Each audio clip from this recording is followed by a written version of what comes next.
It's really not a good use of your time to be interviewing anyone who doesn't have the basic skills, because it's really easy to just fall in love with somebody. They're so wonderful and them not being skilled for the job. So you need to have them make sure that they're skilled and make sure that they have that right profile that's going to really be a good fit for the role. Is your current success putting a lot of demands on you? If you're good at what you do, and you are, then everyone wants you. But that's no way to scale. If you're delivering spectacular results, you should be commanding higher fees, working with only the best clients. Welcome to the Hands Off CEO podcast, where world-class agency owners and consultants learn how to fully monetize their expertise and scale profits by doing less. Here's your host, Mandi Ellefson. Hello, this is Mandi Ellefson, host of the Hands Off CEO podcast. Today, our topic is how I cut 20 hours off of my work week with an amazing executive assistant, also known as a Chief Bottleneck Breaker. So one of the main intentions for me sharing this is that I was going to record something for our clients, and within our tribe and our Operations Academy, as part of our Scale to Freedom program, we spend a lot of time focusing on hiring and developing, training, and really letting go and passing it off to an operations manager who can run the business, who can manage your team, and who can really execute your vision. So that is primarily a big core piece of what we do at Hands Off CEO. And then we also help the CEO build the foundations to scale and get the right price point in place and do all the things that you need to have the cash flow coming in and continual growth happening while the team is taking over those other pieces. But one of the things that I'm noticing is that a number of our clients, they have that role in place, or they're starting to get that role in place, but they also just need basically a little operations manager for themselves. They need an executive assistant who can take them as the bottleneck and be able to help free up a lot of their time. So what I have personally found is that this role in our business has freed me up no less than 20 hours per week. And not to mention, there's a lot of just soul-sucking tasks that I don't like doing. But something that needs to be noted is this is a long-term type of position. And the way a lot of people approach getting a lot of these little tasky things off their plate is these one-off little tasky things, which is just the complete wrong way to go about doing this. I wanted to record something for our clients. So I thought, you know what, why don't we just record it on the podcast, and then, our whole audience can benefit from it. So I have spoken on the podcast before about how to hire an operations manager. Those are still really great episodes. There are some things that are constantly changing in our industry and with the job market. So there are some things that I would update from some of those episodes, just to know that, because I recorded them 2 or 3 years ago, and we've continued to learn more things. But everything in there is still solid. It's just that there are just a few nuances that have changed as far as hiring, and the demand for labor has changed. So that everything that I've shared in the past is still relevant, but it needs to be just dialed up quite a bit. So one other reason I wanted to share this, the timeliness of this, is that we've had some changes on our team. And what happened is that we had this really great executive assistant who went on and moved on to another role in her career. And she was with us through some of the time when she was in college. It was just a natural progression for her to take on the role as an executive assistant. And the time just went up, and now we were looking for someone to replace that. And the timing of that was interesting because I got the notice just like a day before I was leaving on my vacation to Iceland. So I'm looking at this and saying, wow, this is interesting, right? But I was able to be completely out of all of the sourcing of the talent, the screening, up until just the very end. So by the time I had gotten back from my trip, it was about a 10-day trip. We had a couple of really good candidates in place, and one who I was very happy with. I basically only had to do very small amount of work to be able to get this person up to speed and into place. So I would say about 95% hands off in getting this role up to place. The reason why I'm sharing this with you is so you can have a vision of what it can be like in your company if you have your team completely taking over the day-to-day of sourcing talent and screening talent and you actually be the one just coming into the last stages. One of the roles as a CEO I do want to just mention as well is sourcing good talent. This doesn't mean that you're not going to be always on the lookout within your connections for really good talent. That's not what this means.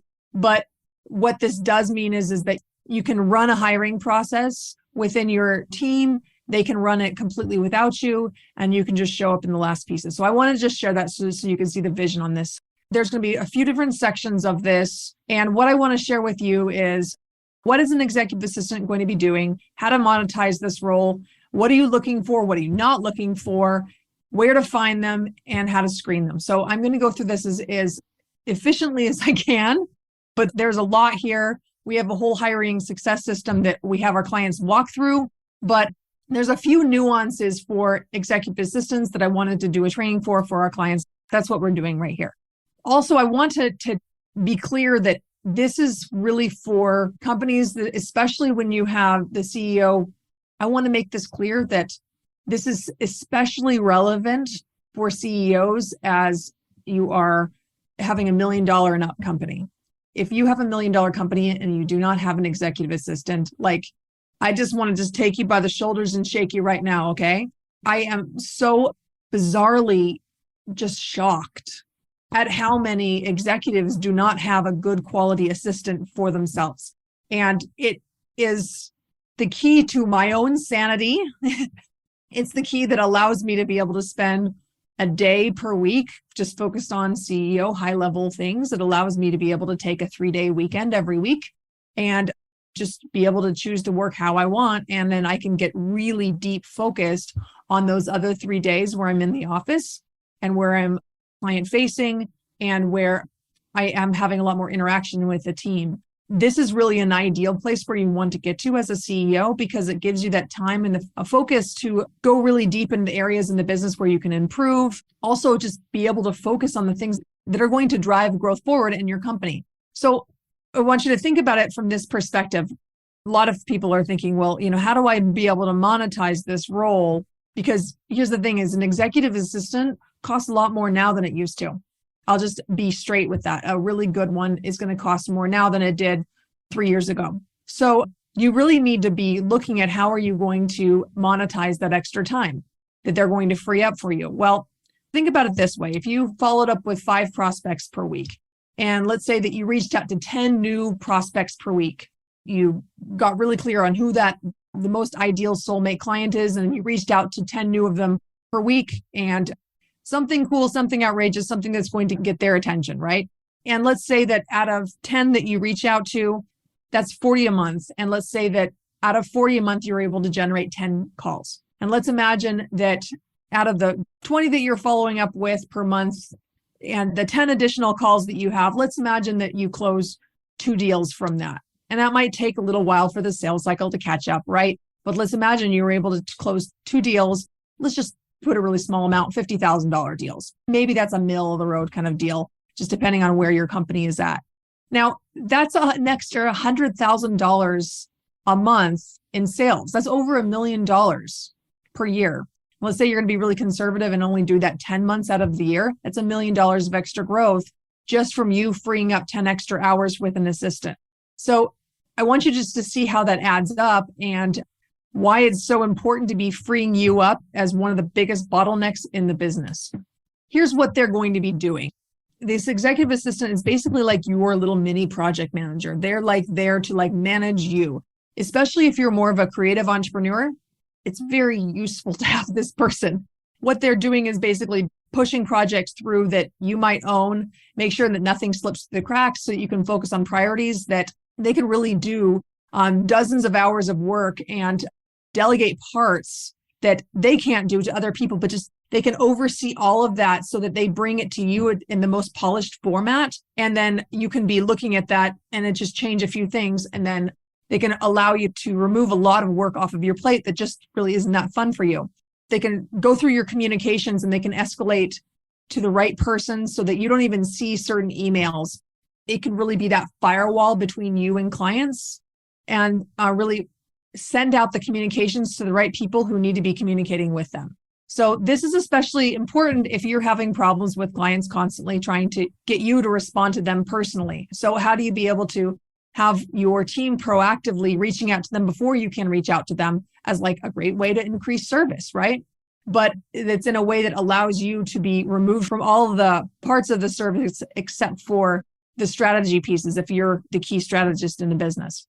But really, this is like having another brain. I see it as having another brain for myself, but a much more orderly one. And another brain that's all managed into this beautiful project management system. And by the way, they may have been the one who actually did the research on the right project management system, laid it out and set it all up for you. I mean, those are some things that a good executive assistant can do. But really their job is just to like be that fierce bulldog that's going to protect you and your schedule and your energy from all the outside influences that are constantly trying to get at you.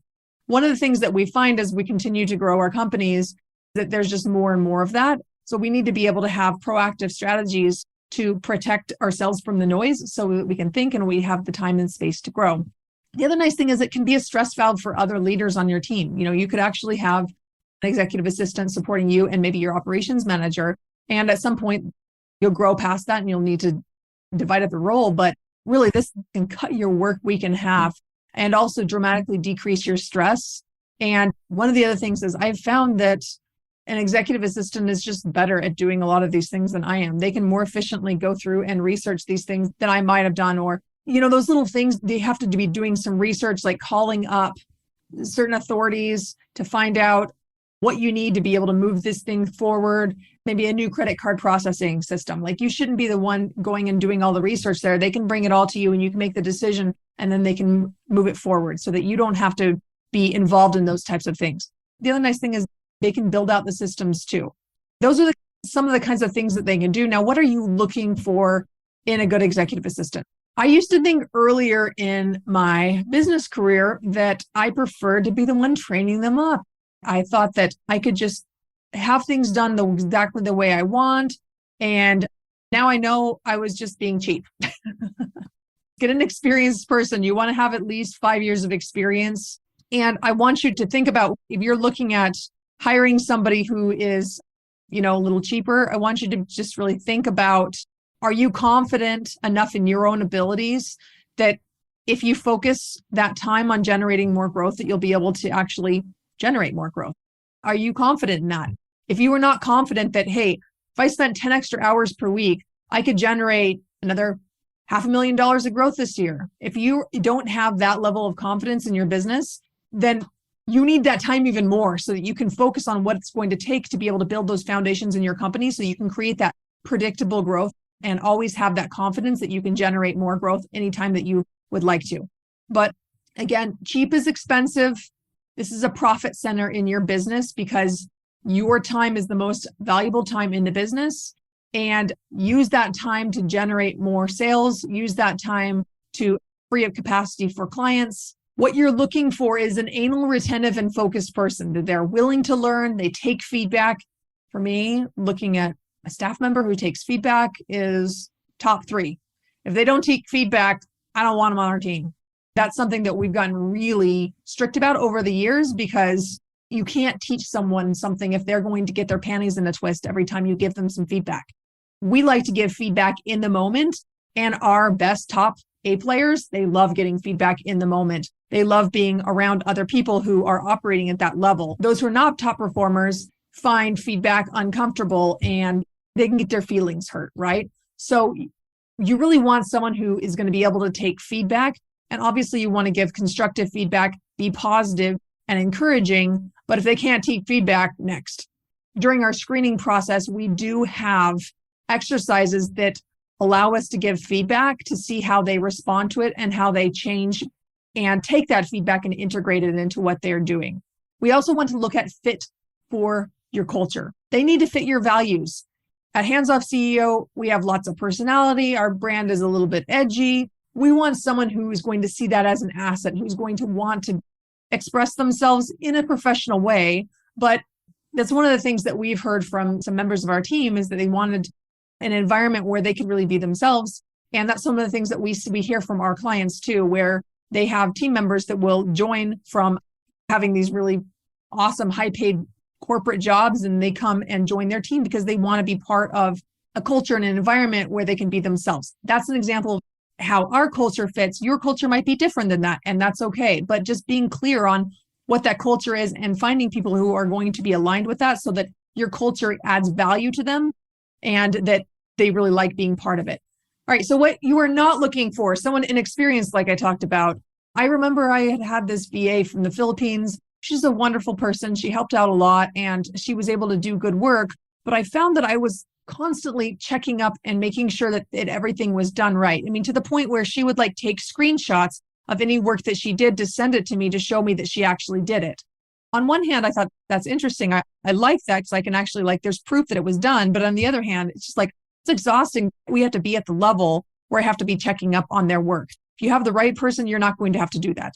That goes without saying because you probably have people in your organization right now that you don't have to check up on and you've seen what that's like. But just know that it's possible for someone to be like a whole other brain to you that is really smart and who's proactive and sees these things and anticipates problems before you're even aware of them when it comes to your calendar, when it comes to your email, when it comes to just looking ahead 2, 3, 4 weeks out and really the year and making sure that you're not overcommitted, that you're not overbooked, and that if you are, that they are taking care of that without you even having to be part of that, part of the changes that need to be made. Something else you want to be aware of and not fall into the trap of is be careful to not hire someone who needs an office environment if you have a remote environment.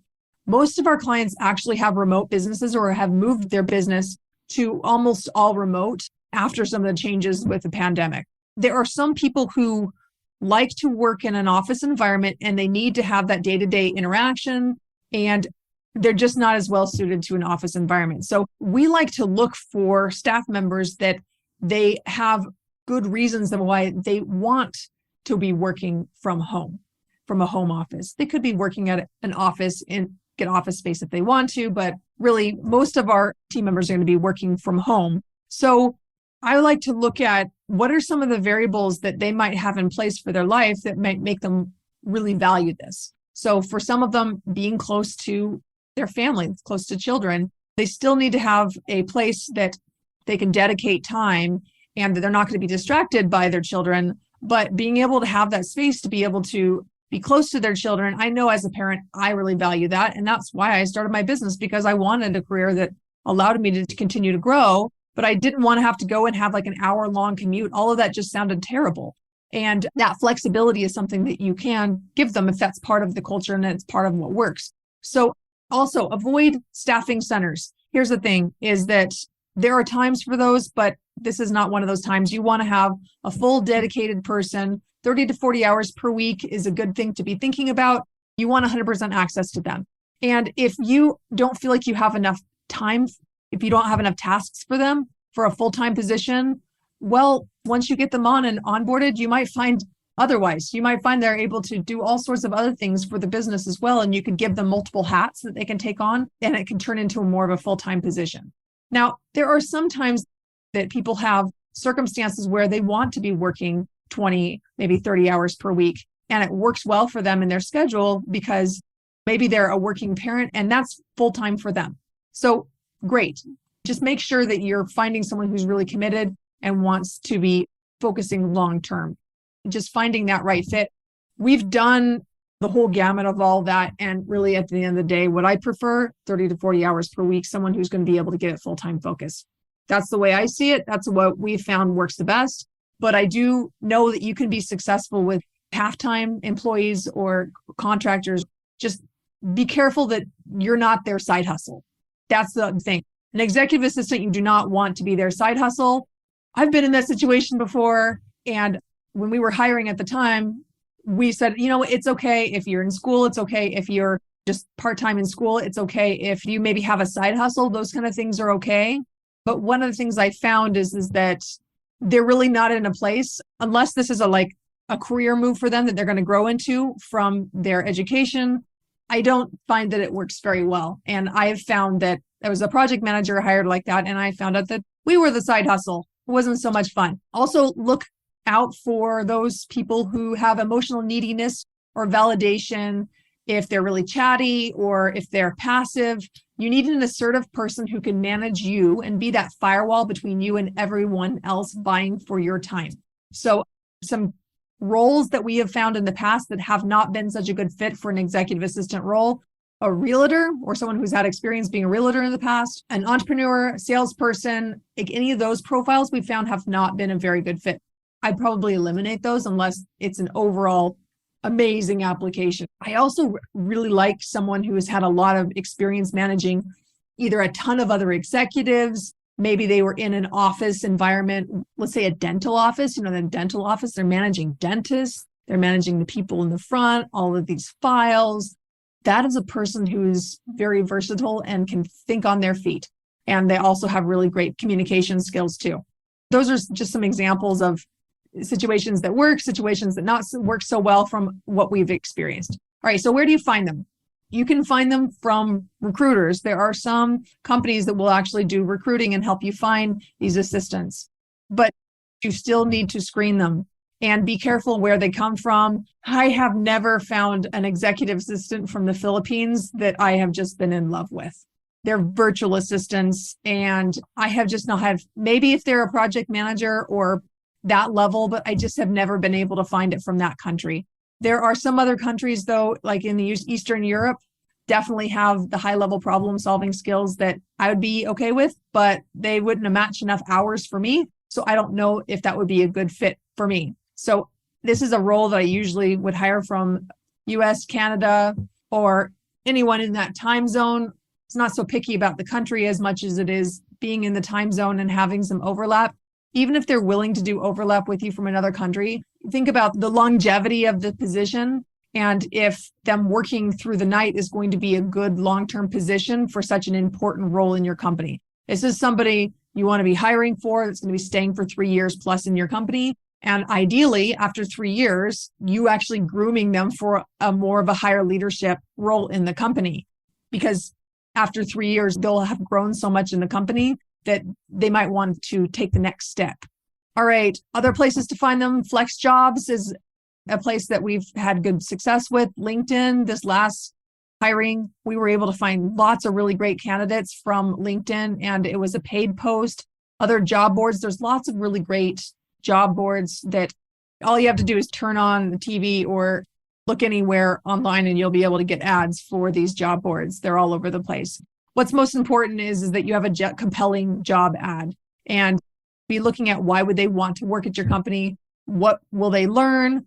What's the lifestyle they can have? What is the BS that they don't have to deal with? I kind of touched on some of that before, but it needs to be a compelling job ad that's really going to attract in your best person, that they come ready for your interview, doing all this research about your company because they want this job. And every time we run a hiring funnel for our company, that's how they show up. That's what we see for our clients too, because we help them create that compelling job ad. We help them be able to structure, look at their company for how do you be able to make your company be a really awesome place to work at? And when you can really be positioning your company that way, that's how you can be able to compete in this very competitive job market. Also, I like to look at the downsides of working at your company. Who's not going to appreciate some of those challenges? We talked a little bit about the remote position. For some people, it's going to be a great value add. For some people, it will not. Those are some things that I like to look at as the downsides. I like to look at what are at least three things outside of money that would motivate this person to want to work for our company. What are those 3 things that are really important to them that have nothing to do with money? You want to be able to make sure you have those things, because then when another company comes to offer them more money, and most definitely they will in this market, you will see they're probably getting job opportunities in their LinkedIn inbox on a weekly basis, if not daily. Take that into consideration for how you're able to be competitive and really make a home for them. That's actually one of the top things that we hear from some of our best staff members is like, I'm really looking for a place that I can call home. How can you create that home for them? Screening. Touched a little bit on screening as far as the exercises. I talked a little bit about exercises, but you want to know your risk factors. Where have you failed in the past for this role if you've hired this role in the past? Or what are you most concerned about? And then you can ask questions to flesh those things out. So You want to always ask open-ended questions that do not seed the answer that you want. Unfortunately, most companies, when they're hiring, ask questions that are seeding the answer. And of course, they're going to get the answer that is positive and they're going to just take you for a ride. I don't blame them. Their candidates are looking for a job, but really you need to have questions that are going to help you be able to really evaluate whether this person is going to be a good fit for the role. So an example of this is a question like, tell me about a time when you worked in a fast-paced environment that's hard to keep up. So notice it's tell me about a time when, and what you're looking for is very specific answers. So these are situational based questions. This comes out of the book Hiring for Attitude by Mark Murphy. And when you're evaluating questions, you're looking for very specific answers. Where I learned this from is Top Grading, Bradford Smart. That's another great book on hiring. And someone who is telling the truth and has good experience is going to be very specific and tell you a very specific incidents that explains the whole situation, as opposed to someone who is vague and they just kind of talk about it instead of really inserting themselves into it. That's one of the ways that you can tell. And if you interview enough people, you'll be able to see that right away. It gets very clear. And you want to be training your team on how to hire them this way, by the way. It's also helpful if you have a perfect candidate you have in mind. This might even go before the job ad, right? But you want to be thinking about, have you had this position in the company before? We've had two really good people in this role before. One of them is now our program director, and the other one was a person who just left. And so they're two really good candidates, and we can look at, this is the exact profile we were looking for. And that's one of the reasons why we were able to find a really good quality person in less than 2 weeks, because we knew exactly what we were looking for. And we had a very compelling job ad, and we attracted in a couple hundred candidates. And then we were able to screen through and just go in and pick through the very top candidates who were also the most interested in the role. So you can profile them based on if you've already had this role. You can also profile them based on other companies. So I remember there was a client that we worked with who had this exceptional assistant, and the way that she communicated with me on the phone to ask for new credit card information, I was just so impressed with her assertiveness, but she was so polite. And I said, man, we want to have someone just like this.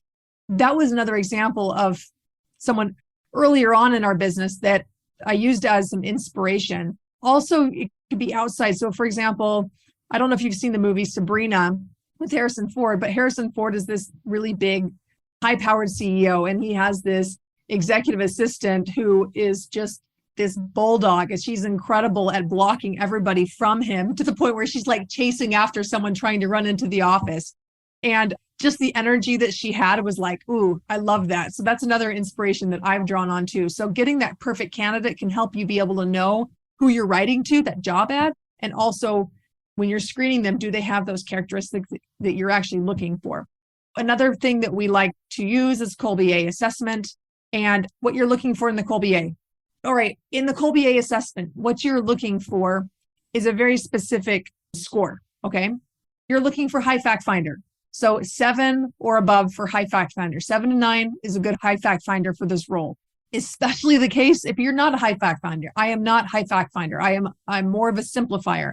Having the high fact finder is crucial for me.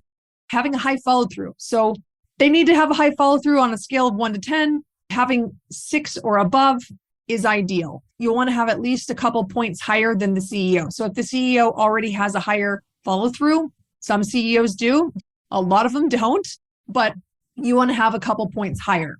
So my follow through is about a 5, which is a little higher than a lot of CEOs, but I need to have somebody at least at 7 or above. For a follow through, you're going to want at least a 6 or above for follow through, because if they're not enough ahead of you, then you're going to feel like you have to be chasing after them, which doesn't feel good, right? You also want a low quick start, so under 4. But that's really the profile that you're looking for using the Kolbe A.